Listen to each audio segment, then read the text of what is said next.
Hello साथियों, कैसे हो आप सभी। मैं अरविंद्र एक बार फिर से आप सभी साथियों का अपने परिवार हर क्लासेस 24 में आपका स्वागत करता हूं।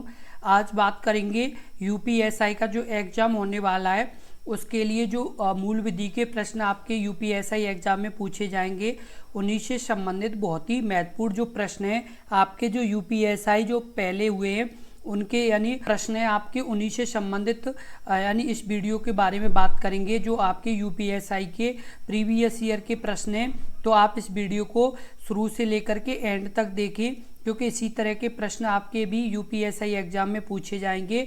तो आप यानी इस वीडियो को बहुत ही ध्यानपूर्वक से देखें।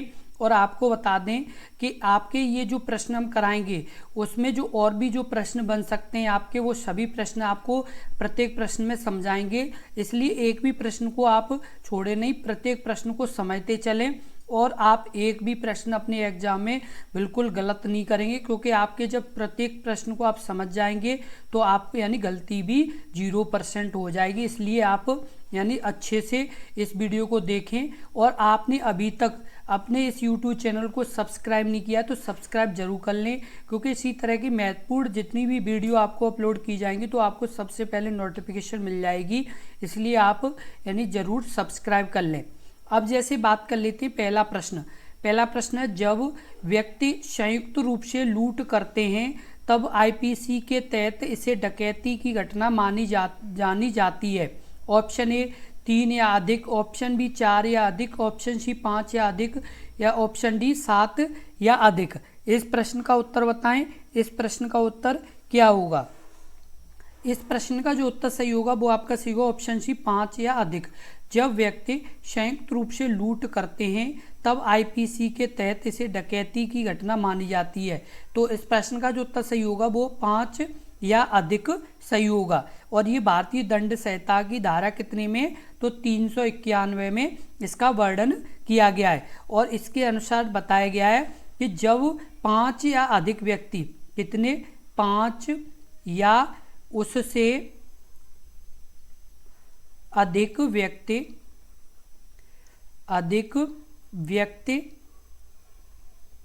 5 या उससे अधिक व्यक्ति संयुक्त होकर लूट करते हैं। क्या करते हैं? लूट करते हैं या करने का प्रयत्न करते हैं, या करने का प्रयत्न करते हैं। लूट करते हैं या करने का प्रयत्न करते हैं। तो ये मतलब किस धारा में है? तो आपका 391 में है। और ये यदि लूट करते हैं या लूट करने का प्रयत्न करते हैं तो उसे क्या कहा जाता है? डकैती कहा जाता है। क्या कहा जाता है? डकैती कहा जाता है। क्या कहा जाता है? डकैती कहा जाता है। और ये धारा 395, कौन सी धारा? धारा 395 में डकैती के लिए दंड का प्रावधान है। किसमें प्रावधान है? 395 धारा में डकैती के लिए किसका? दंड का प्रावधान है। किसमें प्रावधान है? 395 धारा में डकैती के लिए दंड का प्रावधान है, जिसके अंतर्गत 10 वर्ष की, कितने वर्ष की? 10 वर्ष की यानी जैसे 10 वर्ष का कारावास, 10 वर्ष का कारावास यानी 10 वर्ष की सजा और आजीवन कारावास भी हो सकता है। और उसके अलावा यानी उस व्यक्ति पर जुर्माना भी लगाया जा सकता है। ये किसमें? 395 कहा है कि यदि कोई व्यक्ति यानी जो 391 उसमें ये वर्णन किया गया है 5 या उससे अधिक व्यक्ति संयुक्त होकर लूट करते हैं या लूट करने का प्रयत्न करते हैं तो उसे क्या कहा जाता है? डकैती कहा जाता है। और धारा 395 में क्या है? दंड का प्रावधान है। यदि कोई व्यक्ति इस तरह की घटना करता है तो उसे 10 साल की सजा या आजीवन कारावास हो सकता है। उसके अलावा उसे जुर्माना भी लगाया जा सकता है। अगला प्रश्न है प्रश्न नंबर 2, डकैती का अपराध करने के लिए निम्नलिखित में से क्या आवश्यक है? ऑप्शन ए चोरी, ऑप्शन बी छल, ऑप्शन सी उद्दापन या ऑप्शन डी चोरी या उद्दापन। इस प्रश्न का उत्तर बताएं। इस प्रश्न के उत्तर क्या होगा? इस प्रश्न का उत्तर कमेंट बॉक्स में लिखिए। इस प्रश्न का उत्तर क्या होगा? इस प्रश्न का जो उत्तर होगा वो आपका सही होगा ऑप्शन डी चोरी या उद्दापन। डकैती का अपराध करने के लिए निम्नलिखित में से क्या आवश्यक है? तो चोरी या उद्दापन आवश्यक है। और ये किस यानी धारा में बताया गया है? तो ये धारा में बताया गया आपका 391 में। इसमें धारा 391 में बताया गया है कि डकैती को क्या किया गया है, यानी परिभाषित किया गया है। और इसमें बताया गया है डकैती में लूट सम्मिलित है। क्या है? लूट क्या है? सम्मिलित है। किसमें? डकैती में क्या है? लूट सम्मिलित है। और उसमें और क्या है? लूट, चोरी और उद्दापन। क्या? उद्दापन। लूट, चोरी या उद्दापन का उग्र रूप, उद्दापन का उग्र रूप। अतः डकैती में चोरी या उद्दापन दोनों क्या होते हैं? सम्मिलित होते हैं। ये धारा किस में वर्णित किया गया? 391 में वर्णित किया गया है। अगला प्रश्न है प्रश्न नंबर 3, भारतीय दंड संहिता की धारा 405, 409 किस विषय से संबंधित है? ऑप्शन ए शरारत, ऑप्शन बी आपराधिक विश्वास भंग, ऑप्शन सी छल, ऑप्शन डी जबरन वसूली। इस प्रश्न का उत्तर बताएं। इस प्रश्न का उत्तर क्या होगा? इस प्रश्न का उत्तर कमेंट बॉक्स में लिखिए। इस प्रश्न का उत्तर क्या होगा? इस प्रश्न का जो उत्तर होगा वो आपका सही होगा ऑप्शन ए बी यानी आपराधिक और विश्वास भंग। भारतीय दंड संहिता की धारा 405 से 409 के किस विषय से यानी संबंधित है? तो आपराधिक विश्वास भंग से संबंधित हैं। और जो 405 और कौन से 405 और 409, कितने? 409, 405, 409 आपराधिक न्यास, आपराधिक न्यास विश्वास भंग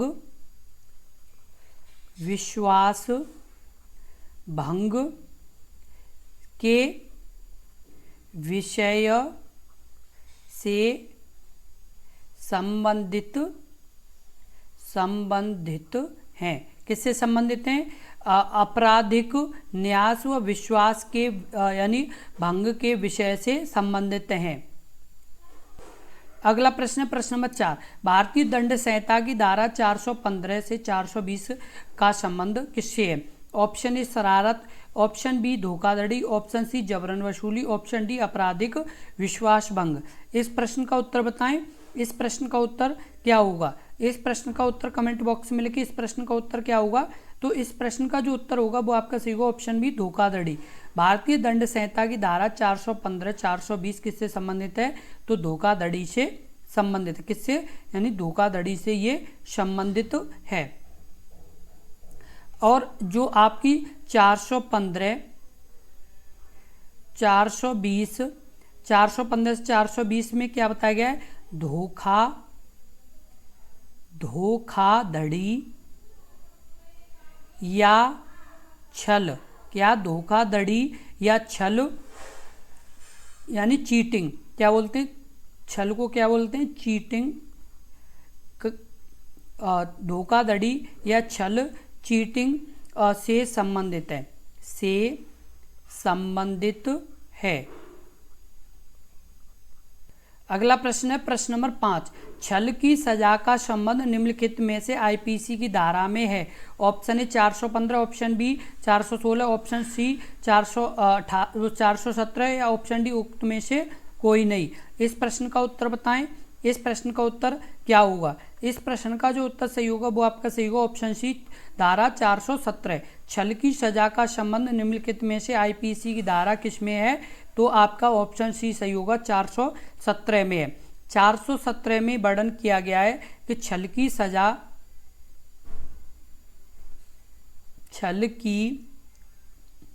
सजा का प्रावधान 417 धारा में किया गया है। जो कोई छल करेगा, क्या करेगा, जो कोई छल करेगा तो उसे 1 वर्ष की यानी 1 वर्ष का कारावास, 1 वर्ष का कारावास और जुर्माना दोनों से दंडित किया जा सकता है। यानी किससे दंडित किया जाएगा, आपका 1 वर्ष की सजा से भी और जुर्माना से भी दंडित किया जाएगा यदि कोई व्यक्ति छल यानी करता है, जो छल यानी किसी व्यक्ति को छलने की कोशिश करता है। जब छल मतलब चीटिंग करता है तो 1 वर्ष की उसे सजा के साथ साथ उस पर जुर्माना भी लगाया जाएगा। अगला प्रश्न है प्रश्न नंबर 6। अब रामू सोहन के घर में खिड़की से घुसता है। रामू ने निम्नलिखित में से कौन सा अपराध किया? ऑप्शन ए अत्याचार ट्रेसपास, या ऑप्शन बी गृह अत्याचार हाउस ट्रेसपास, या ऑप्शन सी सेंधमारी हाउस ब्रेकिंग, या ऑप्शन डी उपरोक्त में से सभी। इस प्रश्न का उत्तर बताएं। इस प्रश्न का उत्तर क्या होगा? इस प्रश्न का जो उत्तर होगा वो आपका सही होगा ऑप्शन सी सेंधमारी यानी हाउस ब्रेकिंग। यानी रामू ने यानी जैसे सोहन के घर की खिड़की से यानी जैसे घुसता है तो रामू ने यानी कौन सा जैसे अपराध किया है, तो सेंधमारी यानी हाउस ब्रेकिंग किया है। जो भारतीय दंड संहिता किस में वर्णित किया गया है, तो 445 में वर्णित किया गया है। इसमें कहा गया है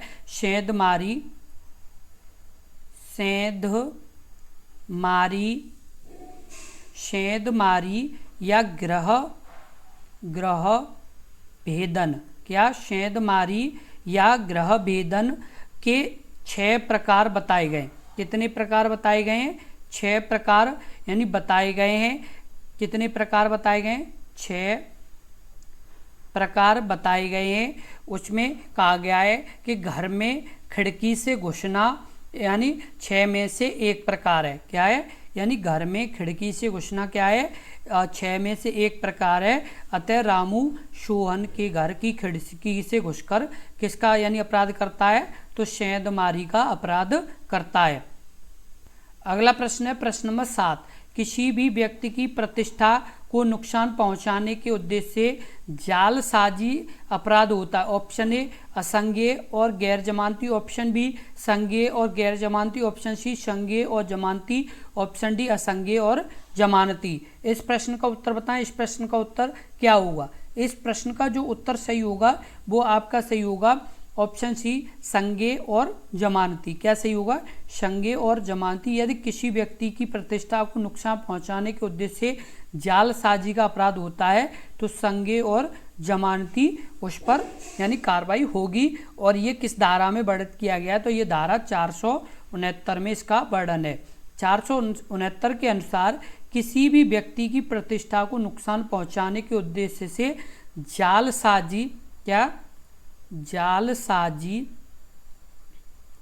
एक संज्ञेय अपराध है। क्या है? यानी एक संज्ञेय अपराध है जो जमानती अपराध है। किस तरह का अपराध है?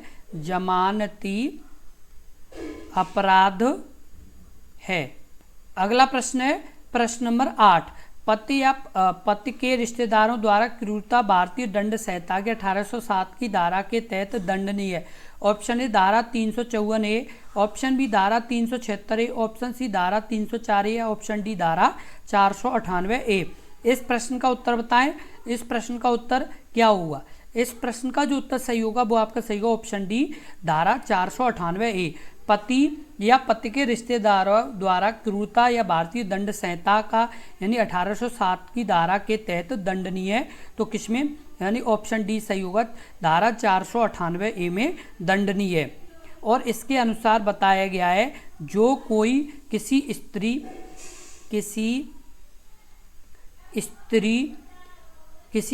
का पति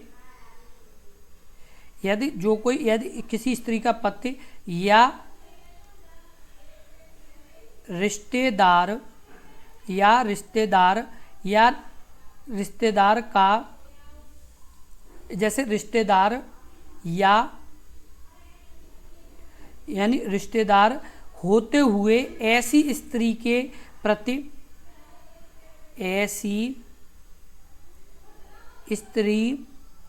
के प्रति क्रूरता करेगा, यानी कैसे, यानी स्त्री के प्रति क्या करेगा, यानी क्रूरता करेगा, तो वह 3 वर्ष तक कारावास और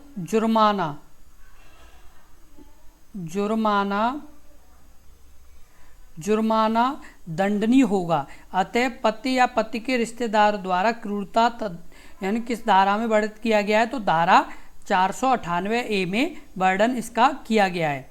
अगला प्रश्न है प्रश्न नंबर 9। भारतीय दंड संहिता 1860 में लॉर्ड मैकाले द्वारा प्रारूपित संहिता का संशोधित संस्करण है। इनमें से किन देशों की दंड संहिता उसी प्रारूप पर आधारित है? ऑप्शन ए सिंगापुर, ऑप्शन यानी आपका ए सिंगापुर, बी ब्रुनेई और सी आपका श्रीलंका। इस प्रश्न का उत्तर बताएं। इस प्रश्न का उत्तर क्या होगा? यानी ऑप्शन ए आपका ए और सी, ऑप्शन बी ए और बी, और option c b, option d वो ऑप्शन आपका डी, तो आपका ए और बी। इस प्रश्न का उत्तर बताएं। इस प्रश्न का उत्तर क्या होगा? इस प्रश्न का जो उत्तर सही होगा वो आपका सही होगा ऑप्शन आपका जो ऑप्शन सही होगा वो आपका सही होगा ऑप्शन सी, यानी बी और सी।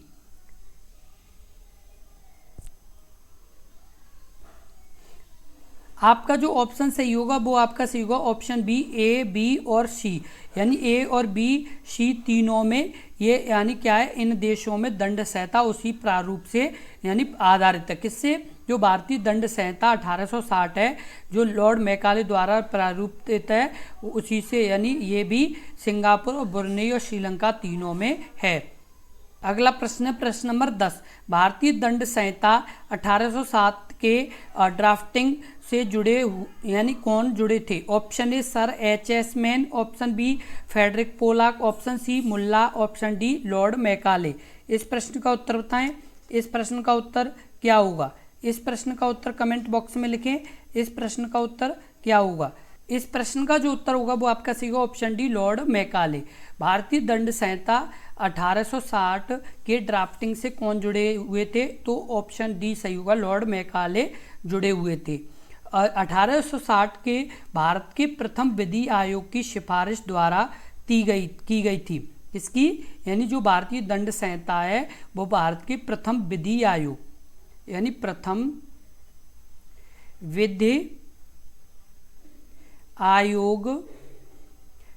विधि आयोग की सिफारिश द्वारा तय की गई थी। प्रथम विधि आयोग वर्ष, जो प्रथम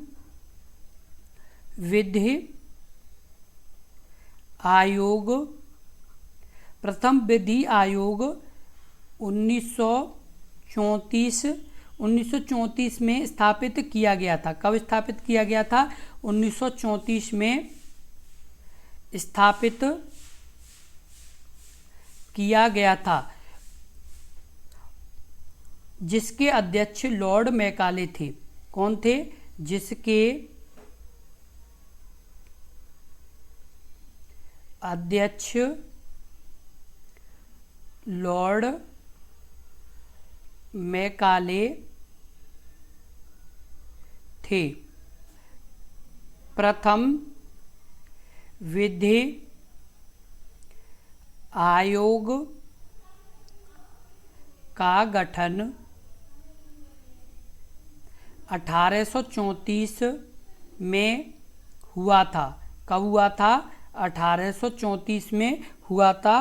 प्रथम विधि आयोग का गठन कब हुआ था? 1834 में हुआ था।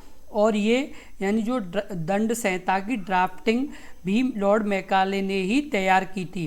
किसने तैयार की थी? लॉर्ड मैकाले ने तैयार की थी आपकी ड्राफ्टिंग से जुड़ी यानी जितनी भी चीज़ थी वो किसने तैयार की थी, लॉर्ड मैकाले ने। और जो प्रथम विधि आयोग था उसका गठन कब हुआ था, 1834 में, और प्रथम विधि आयोग की सिफारिश पर ही यानी ये तैयार किया गया था। जो भारतीय दंड संहिता है वो यानी किसकी, प्रथम विधि आयोग की सिफारिश के यानी बाद ही।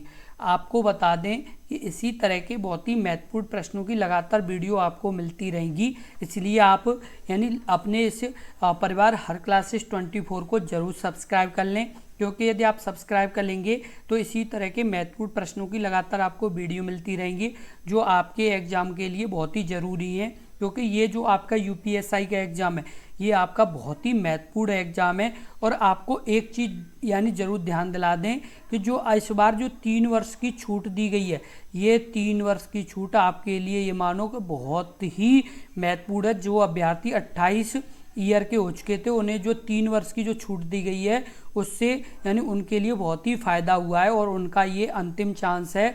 तो इस अंतिम चांस को जाने ना दें और अपनी तैयारी अच्छे से करें। और साथ के साथ जितने भी अभ्यर्थी चाहे वो 28 से यानी कम उम्र के हों या ज़्यादा के, सभी यानी ये ध्यान रखें कि इस बार कंपटीशन बहुत ज़्यादा है। क्या है, इस बार कंपटीशन ज़्यादा है, तो आपको कंपटीशन ज़्यादा यानी सोच करके ही अपनी पढ़ाई करनी पड़ेगी। क्योंकि जो आपकी इस बार जो वैकेंसी है वो 4500 के आस, जबकि यानी इसमें फॉर्म तो बहुत ज़्यादा पड़ने वाले हैं, तो आपको इस बार स्कोर ज़्यादा करना पड़ेगा। और यदि स्कोर ज़्यादा करना है तो आपको और ज़्यादा मेहनत करनी पड़ेगी। और अभी आपको ये मौका मिला, इसी मौके को जाने ना दें, क्योंकि आप बहुत दिन से जो इंतज़ार कर रहे थे आखिरकार वो इंतज़ार अभी यानी आपको यानी फाइनल करना है। क्योंकि ये जो इंतज़ार है ये आपका यानी छूट ना पाए, जो क्योंकि ये इंतज़ार यदि आपका ये भी निकल गया, जो आपकी ये वैकेंसी आ गई है, यदि ये भी मौका आपने यानी छोड़ दिया तो ये मानो कि फिर दोबारा पता नहीं मिले या ना मिले। इसलिए इसको अच्छे से मेहनत करें और दिन रात मेहनत करें और आप अपने इस परिवार पर लगातार विश्वास बनाए रखें।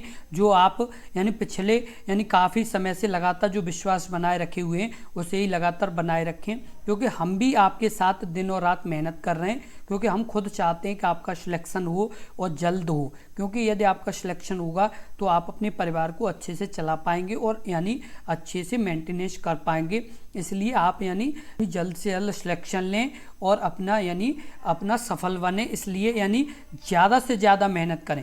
यदि आपको कोई चीज़ समझ में नहीं आती है तो कमेंट बॉक्स में कमेंट करें, हम आपको तुरंत उसको समझाएंगे, क्योंकि हमारा काम ही आपको समझाना और आपको यानी एक भी प्रश्न गलत नहीं करना अपने एग्जाम में। और आपको बता दें जो ये यूपीएसआई की मूल विधि है इससे कम 8 से 10 प्रश्न आने की संभावना रहेगी, क्योंकि आपको आईपीसी आना बहुत ही ज़रूरी है। और ये जो मूल विधि है ये तो आपके लिए यूपीएसआई के लिए बहुत ही ज़रूरी है, क्योंकि यूपीएसआई जो यूपी पुलिस का जो मतलब दरोगा होते हैं उनका काम ही है कि जितने भी चाहे वो केस हों किसी भी तरह के हों उन्हें ही यानी प्रत्येक को लिखना होता है, समझना होता है। इसलिए आपको मूल विधि अच्छे से आना ज़रूरी है और इसलिए आप यानी ज़्यादा से ज़्यादा मेहनत करें और इन प्रश्नों को अच्छे से देखें और इस वीडियो को ज़्यादा से ज़्यादा शेयर करें, जिससे और भी अपने यानी परिवार में अभ्यर्थी जुड़ सकें और आपको अपनी कंपटीशन का भी पता चल सके कि हमारी जो अभी तैयारी है वो किस तरह की तैयारी है और अन्य अभ्यर्थियों की तैयारी किस तरह की तैयारी है।